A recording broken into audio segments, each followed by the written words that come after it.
এই 30 মিনিট আগে দেখলাম লিখছে পে স্কেল মন্ত্রিসভায় অনুমোদনের জন্য যাচ্ছে, আর তার 40 মিনিট পরে আবার সেই পেজেই সেই সেই পত্রিকায় নিউজ করছে সহজে পে স্কেল হচ্ছে না, আইএমএফ 2 বছরের জন্য পিছাই দিছে। তা আগে বললি কি তোর বাহের মাথা?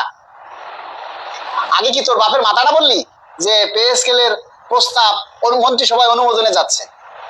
আর ঠিক তার 40 মিনিট পরে আবার লিখছে আইএমএফ 2 বছরের জন্য পিছাইয়ে দেওয়ার পরামর্শ দিছে, সহজে পে স্কেল হচ্ছে না। এই সমস্ত অজাত কুজাত মিডিয়াগুলা পে স্কেলের মানে রফা দফা করে দিতেছে।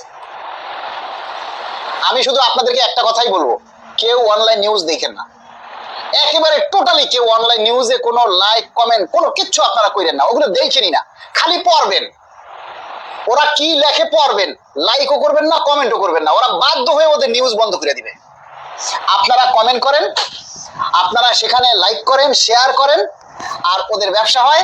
আর এই কারণে ওরা প্রতি ঘন্টায় ঘন্টায় ওরা নিউজ চেঞ্জ করে, হেডলাইন চেঞ্জ করে, ভিতরের লেখা একই থাকে। আমি এখন আর কোনো অনলাইন নিউজ পড়ি না। আর আপনাদের নিয়ে এই যে আগে দেখেন অনেক লাইভ করতাম, প্রতিদিন লাইভ করতাম, অনেক মানুষ আমাকে বলতো যে ভাই আপনি প্রতিদিন লাইভ করেন, খালি লাইভে আইসা লাইক কমেন্ট শেয়ার চান, লাইক কমেন্ট শেয়ার করলে কি পে স্কেল হইব? আমার এরকমের অনেক মানুষে বলতো, আমি এই জন্য লাইভ করা বাদ দিয়ে দিছি। আজকে লাইভে আসছি অতিষ্ঠ হয়ে, মানুষ বারবার ফোন দিয়ে জ্বালাইতেছে, ভাই পে স্কেল নাকি হবে না, ভাই পে স্কেল নাকি পিছাই যেতে আছে, ভাই পে স্কেল নাকি তাল গাছে উঠছে, ভাই পে স্কেল নাকি ছাদে কোণে লাভ দিছে। মানে মানুষের কথার মানে এখন আমি ফোনই ধরি না, টোটালি আমরা পে স্কেল নিয়ে কেউ কিছু জিজ্ঞেস করলে ফোন ধরি না, টোটালি ধরি না। আমি শুধু আপনাদেরকে একটা কথা বলবো, পে স্কেলের ঘোষণা কি ধান খেতে পয়সা দিছে? পে স্কেলের ঘোষণা কি রাস্তায় পয়সা দেওয়া হয়েছে? পে স্কেলের ঘোষণা কি সচিবালয়ের ওই কোনো বারিন্দায় বসে দেওয়া হয়েছে? নাকি পে স্কেলের ঘোষণা মহান সংসদে বসে দেওয়া হয়েছে এবং বাজেট অধিবেশনে পে স্কেলের ঘোষণা দেওয়া হয়েছে? তাহলে পে স্কেল কেন হবে না? এবং এই বাজেট অধিবেশনের মধ্যে পে স্কেলের বক্তব্য নেওয়ার আগে এই বাজেট অধিবেশনটা মাননীয় প্রধানমন্ত্রী এবং মহামান্য রাষ্ট্রপতির অনুমোদন হয়েছে, তারপরে সেই পে স্কেলের বক্তব্য মহান সংসদে উত্থাপিত হয়েছে। এটা পান্তা ভাত আর 8 টাকা না। 6 মাস পরেও যদি পে স্কেলের গেজেট হয়, ওই 1 জুলাই থেকেই পে স্কেল কার্যকর হবে এবং করতে হবে। 6 মাস পরেও যদি পে স্কেলের গেজেট হয়, আপনারা 1 জুলাই 2026 থেকেই আপনারা বকেয়া সহ পে স্কেলের সুবিধা পাবেন।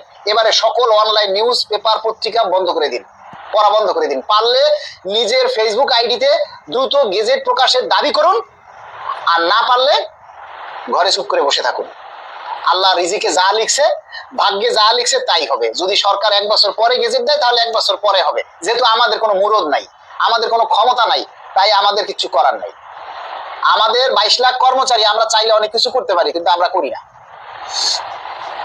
আমাদের 22 লাখ সরকারি কর্মচারী, এর মধ্যে থেকে আমরা যদি 1 লক্ষ কর্মচারী আমাদের এই পে স্কেলের দাবিতে আমরা রাজপথে নামি বা আমরা সোশ্যাল মিডিয়ায় দাবিটা তুলে ধরি, তাও পে স্কেলের দাবিটা ভাইরাল হয়ে যায়। আপনারা কয়েকজনের এই দাবিটা তুলে ধরে নিজের বিবেকের কাছে প্রশ্ন করেন। আপনি যে পে স্কেল নিয়ে হতাশ বলতেছেন, যে আপনি পে স্কেল নিয়ে হতাশ, তাহলে আপনি পে স্কেলের দাবির জন্য কি করছেন?